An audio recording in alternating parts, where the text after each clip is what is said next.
Scepticisme scientifique, le balado de la science et de la raison. Je suis votre hôte Jean-Michel Abrassard et aujourd'hui je suis avec Elrohir. On va parler des anneaux de pouvoir parce que c'est un des personnes actives sur Twitter sur ce sujet-là. Il est, en tout cas moi je l'ai découvert sur Twitter, mais je sais que tu fais d'autres choses. Moi je vais lui demander de se présenter. Je pense que si j'ai cru comprendre, tu étais surtout une sorte de streamer qui stream des jeux vidéo. Mais explique-nous ce que tu fais à propos de Tolkien et du Seigneur des Anneaux. Bien sûr.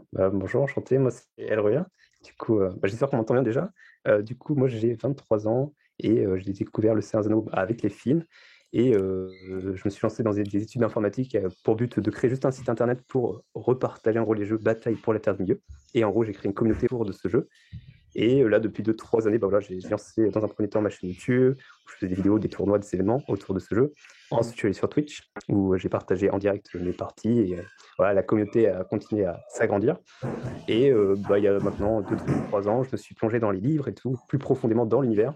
Et je me passionne pour cet univers. Et en plus, avec la série qui est arrivée, c'est encore plus. Ouais, c'est un jeu qui date d'il y a Bataille dans les Terres du Milieu, c'est un jeu qui date de quelques années déjà, hein. C'est pas très récent comme jeu. Alors le premier date de 2004, j'avais à l'époque 5 ans, et le second de 2006. Ouais, je pense que le premier je l'ai joué à l'époque où il est sorti. Ça donne une idée de mon âge, mais oui. C'est vrai que... Mais beaucoup de gens y ont joué, tout le monde me dit ça, me dit « Waouh, mais incroyable, il existe encore ce jeu !» Alors on est à la moitié de la série, de la première saison des Anneaux de Pouvoir là. Donc actuellement on a tous les deux vu 4 épisodes, le 5e épisode arrive demain. Et voilà, on se disait qu'on allait échanger un peu sur... Oui. Qu'est-ce que t'aimes bien dans la série, qu'est-ce que t'aimes pas dans la série, qu'est-ce que t'en penses jusqu'à présent? Comme je dis toujours, hein, et je pense que je me répéterai jusqu'à la fin de cette série, c'est qu'il faut se détacher déjà des livres et des films de Peter Jackson, parce que beaucoup font le rapprochement avec les films. Et du coup, ça atténue un peu, je pense, l'envie de se plonger dans cette série, qui est quand même agréable, hein, on ne va pas se le cacher. Moi, j'ai beaucoup aimé personnellement. Oui, il y a des choses qui peuvent tiquer, mais moi, je sais pas, j'arrive à faire pas mal abstraction des choses, hein. On peut prendre par exemple... Prenons l'exemple des jeux L'Ombre de la Guerre et L'Ombre du Mordor. C'est de très bons jeux, mais de très mauvaises adaptations parce qu'elles ne sont pas du tout en accord avec l'univers. Là, pour moi, ça reste quand même pas mal en accord, hein. Voilà, il y a quand même des changements, évidemment, mais c'est normal, c'est le but d'une adaptation, hein. Ceux qui disent que Peter Jackson a fait des trucs parfaits, c'est faux, mais ça rend très bien. C'est ça qui compense. Là, on est sur un début de série. Bon, voilà, c'est le principe d'une série, c'est que c'est beaucoup plus lent. On a beaucoup plus le temps de poser les bases. Et les gens tiquent sur le fait que c'est lent, mais c'est normal, c'est une série. Et en plus, c'est le Seigneur des Anneaux, donc c'est doublement lent. Mais je pense que ça va s'accélérer au fur et à mesure des saisons. Oui, les jeux vidéo divergeaient fort du lore par comparé à la série. Moi, je trouve. En fait, c'est un truc qui me. Moi, ça me dérange pas personnellement. Mais la série elle-même, moi, je trouve c'est vrai qu'elle diverge. Les histoires inventées dans les jeux Les Guerres du Nord. Je disais, dans les jeux Les Guerres du Nord, la campagne avec, j'ai oublié le nom du méchant, mais elle est super intéressante avec l'humain, l'elfe et l'homme. Enfin, non.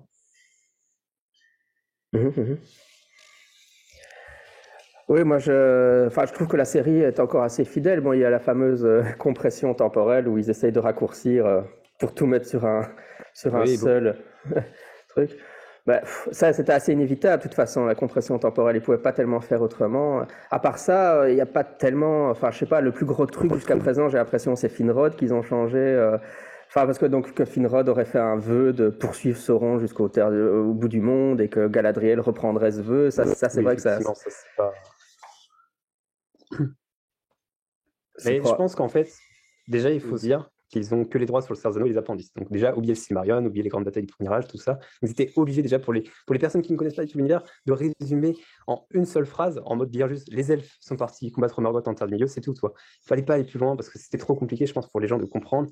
Et pour la compréhension du temps, faut bien se rappeler. Alors déjà, le second âge, finalement, Tolkien n'a jamais sorti de choses sur le second âge, car il est mort avant. Donc, c'est déjà des écrits de son fils qui ont été repris. Et en plus, c'est des événements. Donc, c'est-à-dire que c'est même pas une histoire en tant que telle, c'est des événements durant 3000 ans. Et on peut pas faire faire un épisode 1 au début de l'an 3000 et 3000 ans plus tard faire un autre truc, toi. Scénaristiquement parlant. Oui, moi je pense qu'au niveau de la compression temporelle, je serais quand même un peu déçu si le Météorman, si l'homme des météores était Gandalf, mais j'espère qu'ils ont... Ou si le Balrog se pointait quand même. Mais enfin, peut-être qu'ils vont le faire, on ne sait pas. De toute façon, je continuerai à aimer la série, hein, mais il y a un moment où la compression temporelle serait quand même trop forte pour moi à ce moment-là, mais Oui, je comprends. Mais je pense pas qu'ils vont toucher aux éléments du troisième âge. Je pense pas qu'on aura Gandalf. Ou si par contre, si on a Gandalf, on n'a pas Gandalf en tant que Gandalf, on aura, je sais pas, on aura un autre nom de Gandalf, parce que Gandalf, finalement, on connaît parce qu'il arrive au troisième âge. Mais pourquoi pas arriver avant, mais sous un autre nom, toi. Et est-ce qu'il y a des choses qui te dérangent dans la série ou que tu aimes moins ou que tu voudrais mentionner? Moi, je pense que ce qui me dérange le plus, c'est les gens, toi. C'est les gens qui en parlent tellement négativement qui te forcent à ne pas aimer la série. Après, dans le fond, moi, j'aime juste profiter et regarder la série, toi. Je m'en fous des avis des gens au final, mais c'est vrai qu'avoir ce lynchage chaque semaine depuis le début et même depuis le début par rapport, rien que pour les couleurs de peau, par exemple, pour des trucs comme ça, enfin, c'est usant, quoi. C'est usant. On est là pour voilà, juste profiter, mais les gens sont forcément là pour détruire. Oui, c'est sûr, c'est sûr. Et toi, tu es particulièrement exposé vu que tu tweets sur le sujet, donc j'ai vu que tu te faisais forcément pas mal attaquer dès que enfin, parce que tu ne dis pas que des choses négatives sur la série, forcément, les gens t'attaquent, quoi. Moi, je dis plus de choses positives. Enfin, moi, je suis plutôt quelqu'un de positif, donc je dis seulement le positif et j'essaie de. Voilà, le négatif, je m'en fiche en clair. Ouais, c'est vrai. Non, c'est vrai que c'est assez pénible la toxicité, mais t'as une idée de, enfin, comment toi tu l'expliques qu'il y ait autant de toxicité? Enfin, de toute façon, il y en a pour tout, hein. Il y en a eu pour Star Wars. C'est pas le premier fandom dans lequel je suis où ça se produit, hein, pour moi. Je suis aussi un fan de Star Trek. Pour Star Trek Discovery, on a eu plein. Ouais, vas-y. Oh, vas-y. Non, je disais, pour Star Trek Discovery, il y a eu plein de toxicité du même style. Donc en fait, ça se répète encore et encore, quoi. C'est une sorte de cycle. Mais enfin, j'ai quand même l'impression que pour les Anneaux de pouvoir, l'intensité est plus violente que pour les autres fandoms où j'ai été. Après, c'est difficile à évaluer, c'est un peu subjectif de ma part. Du coup, ouais, d'où tu penses que ça vient, cette toxicité? Alors déjà, faut se rappeler que alors, j'étais pas né à ce moment-là. Enfin, si, j'étais né, mais j'étais pas encore voilà, trop jeune pour regarder les films. Mais au moment de la sortie de la trilogie de Peter Jackson, de Communauté de l'Anneau, il y avait eu énormément de personnes qui avaient ragé. Alors, les réseaux sociaux, forcément, les gens ils sont derrière un ordinateur, donc ils s'exposent encore plus aujourd'hui. Mais à l'époque, déjà, ça critiquait déjà McKellen, par exemple, pour ses orientations. Ça critiquait Cate Blanchett en tant que Galadriel en termes de charisme. Enfin, on a les mêmes remarques qu'à l'époque, en fait. C'est juste les gens, ils ragent parce qu'ils ont envie de rager, quoi. Mais, Oui, c'est vrai, oui, c'est vrai. Ouais. Moi, je pense que moi j'ai l'impression peut-être aussi que, comme tu disais, les films de Peter Jackson ont créé un précédent sur certaines attentes par rapport à la manière dont on se représente le monde des terres du milieu. Et du coup, c'est encore plus fort qu'avant. Je suis entièrement d'accord. Alors, pourquoi ça représente énormément par rapport à Peter Jackson, c'est que déjà, prenons l'exemple des elfes. Les elfes sont tous avec les cheveux longs dans Peter Jackson, donc forcément, là, tu envoies des cours, tu dis, qu'est-ce qui se passe, toi? Et du coup, les gens se posent la question.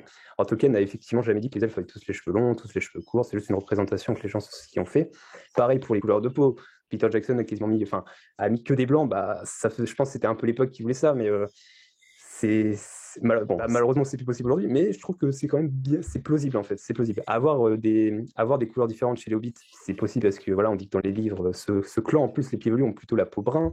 Du côté des elfes, on a, dans les écrits de Tolkien, à un moment donné de sa vie, il avait parlé d'un elfe qui avait vraiment un ton bistre, donc en gros le même ton qu'à arrondir. Du côté des nains, il n'y a aucune mention de couleur, donc pourquoi pas avoir des nains noirs, blancs ou jaunes, n'importe quelle couleur, mais voilà, les gens sont focalisés sur l'œuvre qu'ils ont vue en fait. Oui, enfin, moi je me suis quand même demandé si, comme l'adaptation de Jackson n'avait pris que des acteurs blancs, enfin on sait bien que d'un point de vue... Il y a un acteur noir dans tout le film, mis à part des acteurs de couleur qui jouent les orques évidemment, mais je crois qu'il y a du côté du Gondor, on voit un acteur noir à un moment donné en arrière-fond enfin bon bref, en termes de représentativité c'est assez pathétique, mais dans le Hobbit on en voit un peu plus. D'accord. Ah, j'ai pas fait gaffe là. Oui, c'est vrai. Mais c'est les habitants du lac. Ah oui, ouais, d'accord, ouais. Ouais. Mais en fait, les films de Jackson ont peut-être créé un lien malheureusement avec une certaine frange de la population auquel la blancheur de peau a beaucoup d'importance, quoi. Je veux dire, c'est un peu dommage, mais c'est comme ça, quoi. Oui, Enfin, c'est une forme de nostalgie aussi. ouais, c'est ça. Ouais, parfois, je surnomme ça en disant, il faut rendre la mythologie nordique great again, comme disait toi. Parce que c'est l'argument, Tolkien, c'est de la mythologie l'argument nordique. qui revient le plus pour dire, oui, c'est ça, c'est l'argument que les gens sortent. Et pour moi, bon, en même temps, d'un côté, on peut dire que c'est viable, mais de l'autre, je vois pas pourquoi à cette époque, il n'y aurait potentiellement pas eu aussi de migration et de possibilités. Enfin, le monde n'est pas blanc, et à la base, je pense, le monde on était noir, toi. Enfin, si on vient d'Afrique, enfin, je sais pas, moi, je suis pas un expert, mais Ouais, c'est clair. voilà, quoi. Enfin, on s'en fout, en fait, de la couleur de peau. Ça m'énerve, les gens, ils se posent tellement de questions, alors que la couleur de peau, vraiment, on s'en fout, en fait. Il y a aussi des remarques sur Galadriel. Galadriel, évidemment, on se demande où est son mari, où est-ce qu'il va apparaître. Le fameux Celeborn. Il se repose. Non, mais je pense en vrai, il y avait une interview où il y avait un scénariste qui demandait, enfin un journaliste qui demandait à Galadriel, où était votre mari? Elle disait, vous verrez dans les futures saisons. Donc, moi, je me demande s'ils sont déjà mariés, mais peut-être dire oui, ça peut peut-être dire non, mais il sera peut-être introduit dans les futures saisons. Ouais, je me demande s'ils sont déjà mariés, mais qu'il est juste pas, ils l'ont pas. Elle a oublié de mentionner qu'elle était mariée en fait. Ou, je sais pas. Elle a omis de le dire. Je pense pas qu'elle soit mariée. Je pense pas. Ouais. Ouais, il y a des trucs comme ça, des mystères qu'on se demande. Qu'est-ce qu'il y a d'autre aussi de fun? Bon, évidemment, il y a le mystère qui est Sauron. Enfin, c'est le plus grand mystère de la série. C'est assez marrant qu'ils aient décidé de jouer le jeu, enfin de nous faire jouer le jeu qui est Sauron, puisqu'on. Mais je trouve qu'ils s'en sortent bien parce que c'est cool. Parce que pour ceux qui connaissent l'œuvre, ils sont quand même, et on n'a pas réussi à trouver. Pour ceux qui connaissent pas, ils sont perdus, ça c'est sûr. C'est compliqué. Ouais, je crois que pour ceux qui connaissent pas, c'est Hadar quoi maintenant. Ils vont me dire oui, c'est forcément Hadar, Sauron. C'est le candidat le plus évident. Voilà. À chaque épisode, t'es comme ça, c'est lui, c'est Sauron. Voilà quoi. Ouais. Il y a Halbrand qui arrive, c'est Sauron. La météorite, c'est Sauron. Hadar, c'est sûr, c'est lui.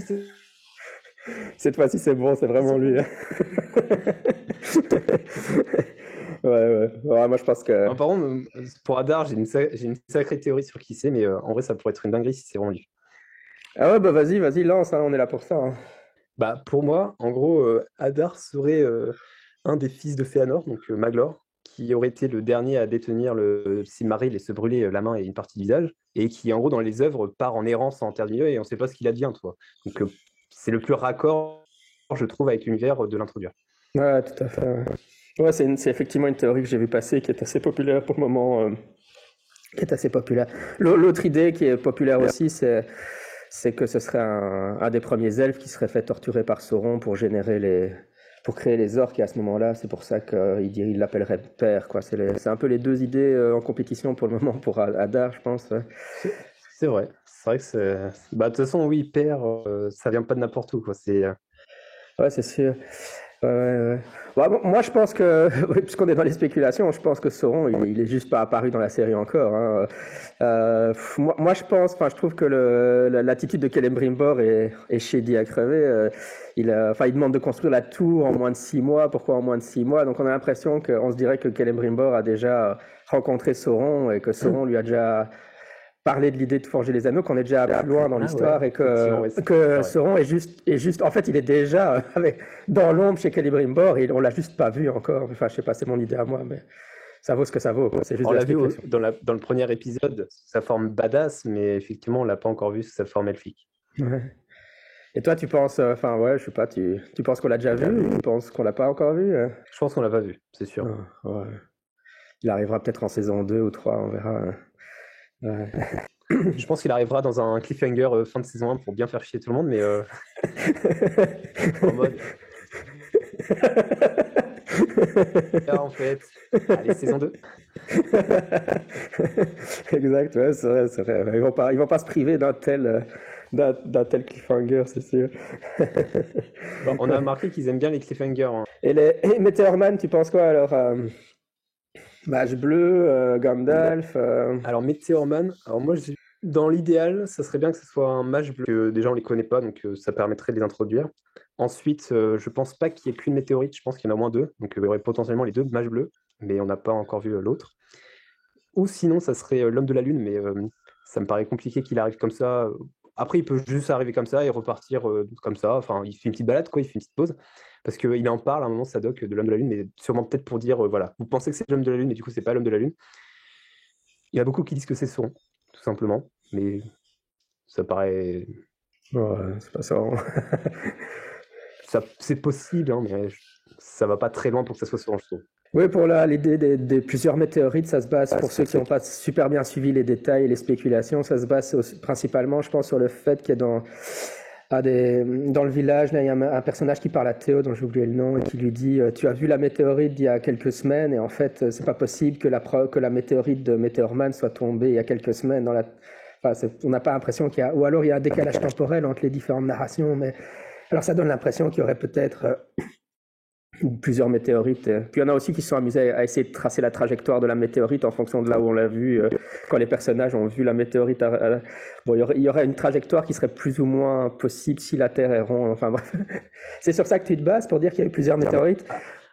Oui, parce qu'il y en a une qui passe, semblerait-il, au-dessus du Lindon, qui traverserait les régions, qui passerait là où il y a les Ents, tête de Fangorn, parce qu'on voit des Ents à un moment, sauf qu'elle passe aussi du côté du Mordor, parce que du coup, le peuple de Tirara la voit. Donc, elle fait quand même une sacrée trajectoire, la météorite. Ouais, c'est comme la balle magique qui a tué JFK. Elle fait des zigzags dans le ciel, la météore. C'est vrai que. J'essaierai de mettre sur Twitter une carte avec mon hypothèse des deux météorites, toi. Effectivement. Moi, c'est surtout en plus quand ils avaient fait cette ligne de dialogue où il dit t'as vu la météorite qui est tombée il y a quelques semaines. Ils n'auraient pas fait cette erreur, quoi. Ça paraît vraiment suspect qu'il ait dit ça. Oui, surtout la deuxième heure, dire mais c'est Sauron, regarde, il est dans le ciel. Ouais, cool. Ouais. Tu le crois, le mec c'est le pire menteur du village, quand même. Oh là là. Est-ce qu'on a couvert les différents plots? On a parlé de Meteor Man, on a parlé de. Ouais, on a parlé de Galadriel. Ouais, Halbrand, qu'est-ce que t'en penses? C'est le futur Aragorn ou... Je pense que c'est l'inverse d'Aragorn, mais moi je trouve qu'il joue bien, il est drôle, il se bat comme un. Enfin, il a l'air d'être assez badass à voir en combat. Ouais, c'est vrai qu'il est assez. L'acteur est assez charismatique, effectivement. Il est vraiment. Oui, enfin, il fait bien son rôle en tout cas. De toute façon, pour les acteurs, moi je trouve qu'ils sont tous formidables. Il y a des. Je suis épaté par les différents acteurs. C'est vrai que j'ai vraiment. Enfin bon, après, il y a des gens qui se plaignent que Galadriel n'a pas assez d'expression et des machins pareils. Mais bon, encore une fois, ça se base pas sur grand chose pour moi. Mais. Je pense que les gens se plaignent par rapport à Galadriel sur le fait que on pense qu'elle est un peu bête, elle réfléchit pas trop, quoi. Mais je sais pas.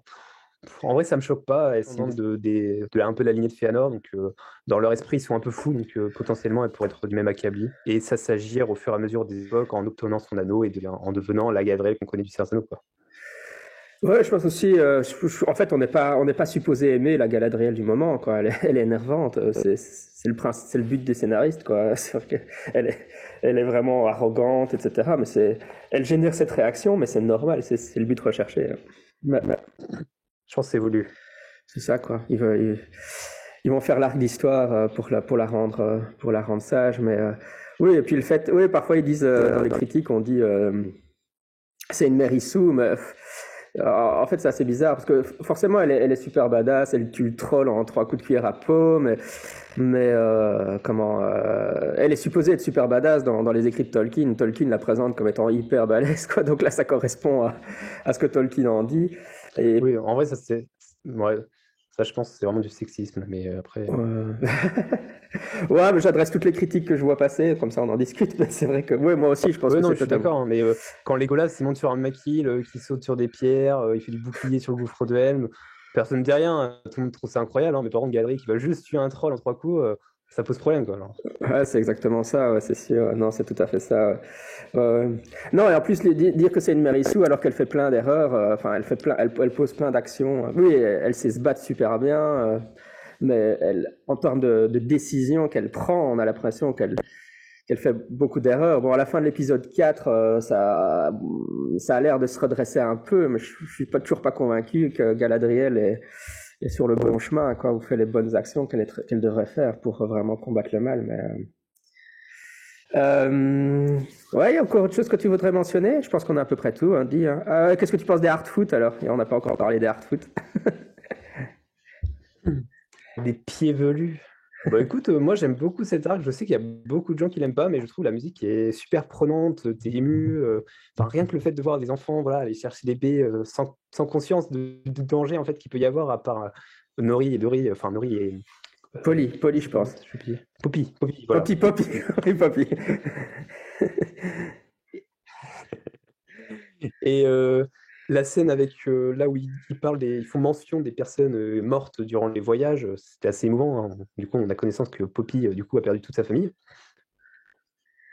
Ouais, c'est bien Poppy. Je vérifiais que c'était bien Poppy. Je dirais le seul bémol des pieds velus,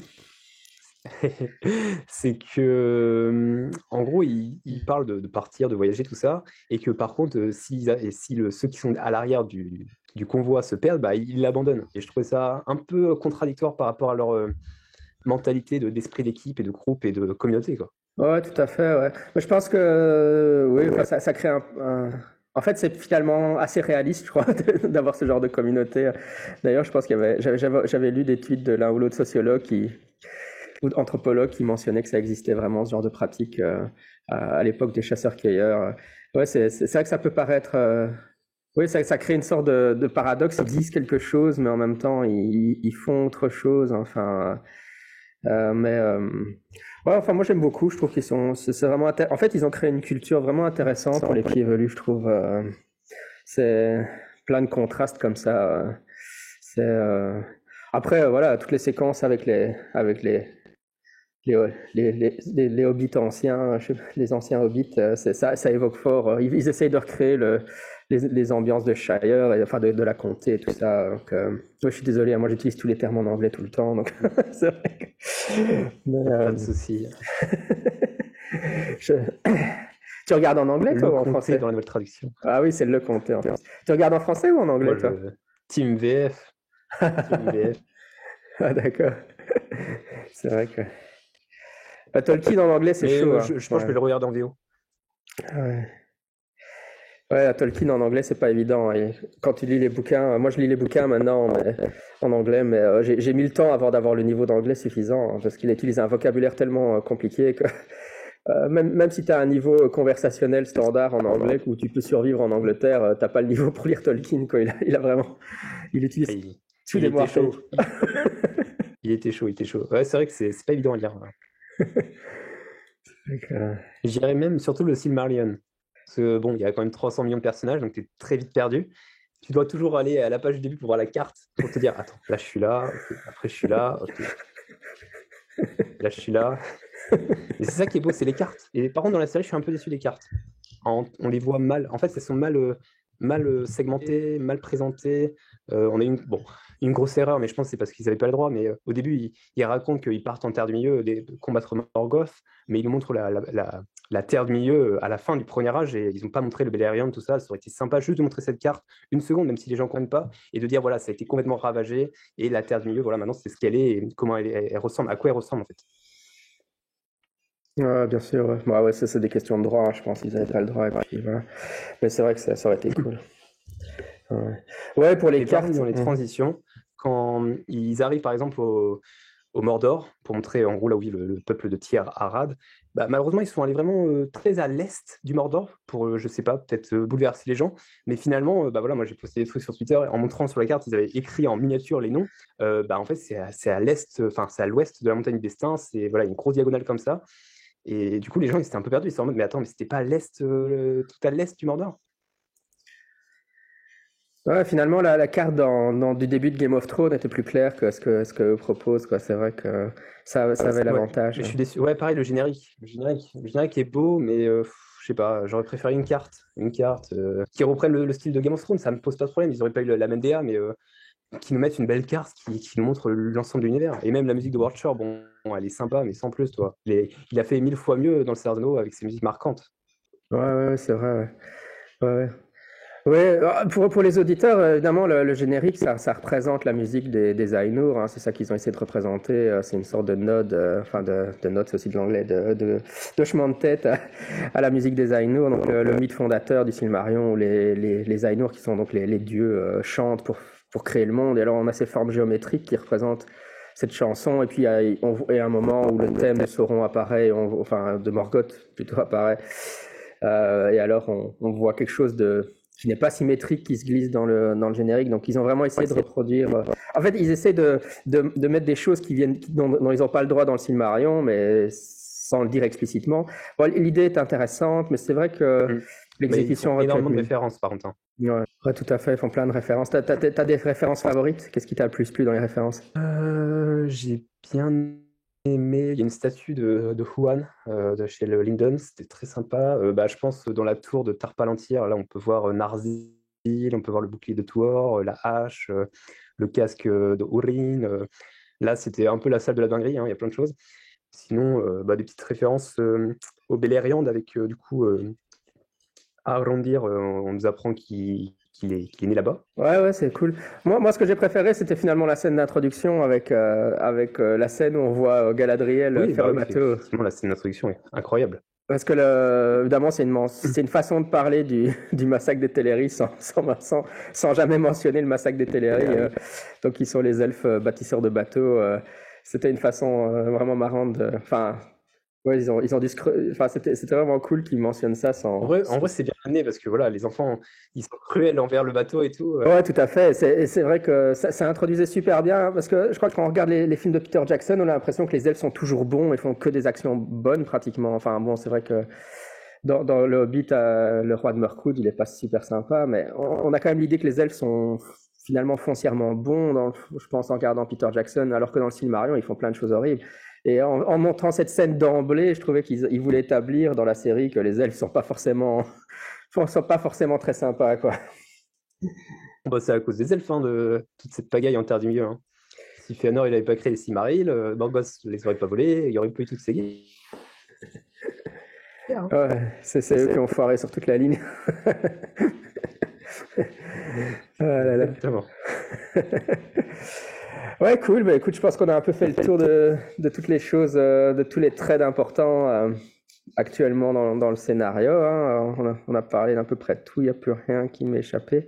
Ah oui, peut-être Arrondir, oui, c'est vrai. Arrondir, tu as parlé de la carte et du Mordor, oui, c'est vrai que... Arrondir, moi je trouve que le plot d'Arrondir est super cool parce que j'adore les orques, quoi. Je trouve que la façon dont ils ont fait les orques est vachement mieux que dans les films de Jackson.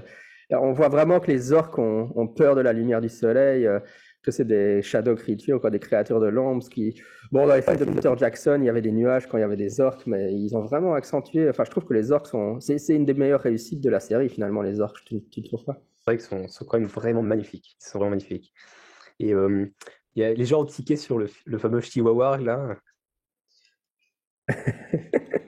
Bon, je pense que c'était pour montrer les premières créations de Warg un peu chelou, consanguin. Ouais, c'est vrai que c'est ça ton interprétation, ouais. Moi je trouvais qu'il était absolument horrible, mais je veux dire j'ai pas eu comme réaction, ouais, enfin c'est une vision d'horreur ce truc. Je croyais que c'était un monstre de Resident Evil, moi je pensais quand je l'ai vu tellement il était, ouais. Après, les gens, ils ont dit il est moche, mais le but, c'est pas qu'il soit beau. Hein, ouais. Après tout. Hein. C'est ça, quoi. C'est vrai que c'est ça. C'est vraiment une créature horrible, quoi. Ouais, non, ça m'a... Quand je l'ai vu, t'es un peu choqué quand tu le vois au départ, parce que t'es surpris, quoi. Tu t'attends pas à voir ça, tu t'attends à voir un gros loup, et alors forcément... Mais ouais, ça m'a pas plus perturbé que ça, quoi. Mais on va en voir après, je crois, des gros loups. Ah oui, c'est vrai, avec le sauvage. Avec Meteor Man, on va en voir, ouais, c'est vrai, ouais. Spoiler pour les épisodes qui viennent. Non, mais c'était dans les trailers. Meteor Man. Comment tu dis, toi, en français c'est Meteor Man en français que tu utilises aussi, non? L'homme météorite, mais sinon l'étranger. Ah oui, l'étranger. Ah ouais. Ouais, en anglais, c'est Meteor Man, c'est juste... On fait pas compliqué. L'étranger, ouais, c'est sympa. Par contre, voilà, petite mention à la VF qui est pas optimale en termes elfiques. Hein. Nous avons le droit à du Celebrimbor au lieu de Celebrimbor, on a le droit du Lindon au lieu de Lindon, alors qu'on a le droit du Eregion au lieu. Enfin, on a le droit du Eregion qui est bien, alors qu'ils auraient pu dire Eregion. Je sais pas. Donc je leur demanderai, parce que là je vais à la convention sur les terres de l'unique ce week-end, et il y aura l'interprète français, enfin la voix française de Elrond et celle de Galadriel, et la personne de Galadriel s'occupe du truc artistique de la série française. Ouais, c'est un peu dommage parce que dans la version en anglais, évidemment, ils font vraiment super gaffe à toutes les prononciations. C'est un truc, ils sont hyper vigilants, quoi. Hein. C'est pour que ils ont des voice coaching, je sais pas, des gens qui supervisent les. Ah, mais en anglais, c'était incroyable. Hein. Alors c'est un peu dommage qu'ils foirent dans les autres langues, quoi. Mais enfin bon, c'est comme ça. Faut regarder en anglais. Et pourtant, au canadien, par exemple, il prononce bien. Ah ouais, bon. Allez, cool. Bah, écoute, merci d'être venu sur le balado, d'avoir discuté un peu avec moi. Et puis, je suis impatient de voir le reste de la série. Je te suivrai sur Twitter pour voir ce que tu racontes encore dessus, parce que tu postes toujours plein de trucs intéressants. Bon, moi, évidemment, je vois souvent les sources en anglais que tu traduis, mais c'est important qu'il y ait des gens qui traduisent les trucs en anglais que tu traduis en français pour les gens qui ne lisent pas l'anglais comme moi. Donc, je trouve que tu fais du bon boulot pour les non-anglophones. En général, je réinvente pas la roue. Hein. J'ai pas trop le temps pour vraiment aller chercher les informations. Du coup, j'essaie vraiment de faire simple, de les partager au plus simple. Ouais, mais c'est très bien ce que tu fais. Voilà, c'est encore une fois, il y a des gens qui parlent pas anglais, donc ça vaut la peine. Et est-ce que tu peux dire où on peut te trouver ailleurs que sur Twitter? Donc, sur Twitter, t'es Elrohir, Elrohir BFME, ouais. Sur Twitter, sur YouTube. T'es un peu partout. J'ai aussi le Discord de la Terre du Milieu. Et surtout mon site, laterredumulieu.fr. Mais du coup, c'est drôle que j'avais vu un de tes podcasts sur les elfes. J'ai trouvé ça super intéressant. Enfin, je sais pas si c'était sur les elfes, je sais plus sur quoi c'était, mais un dernier podcast, là, ça fait, je dirais, un mois ou deux. Oui, c'était j'avais discuté, c'était avant le début de la série, on discutait déjà des questions sur le racisme, enfin, sur parce que le backlash sur les personnes de couleur avait commencé avant même que la série ne sorte, donc. Bien sûr. Alors moi, dès la première image. Alors moi, au lieu des jeux vidéo, c'était surtout j'ai aussi un podcast de jeux de rôle où je joue à The One Ring, hein, le jeu de rôle, un des jeux de rôle qui a été fait sur le Seigneur des Anneaux. Donc, j'ai un peu joué aux jeux vidéo parce que forcément j'aime bien l'univers, mais je suis plus jeu de rôle, quoi. Je trouve que là, enfin, c'est assez sympa de jouer dans des jeux de rôle dans les terres du milieu, quoi. J'ai jamais joué à The One Ring. Peut-être que je testerai un jour. Ouais, il faut. Allez, encore merci, et puis à une prochaine fois peut-être. Au revoir. Avec plaisir. Au revoir. Ciao.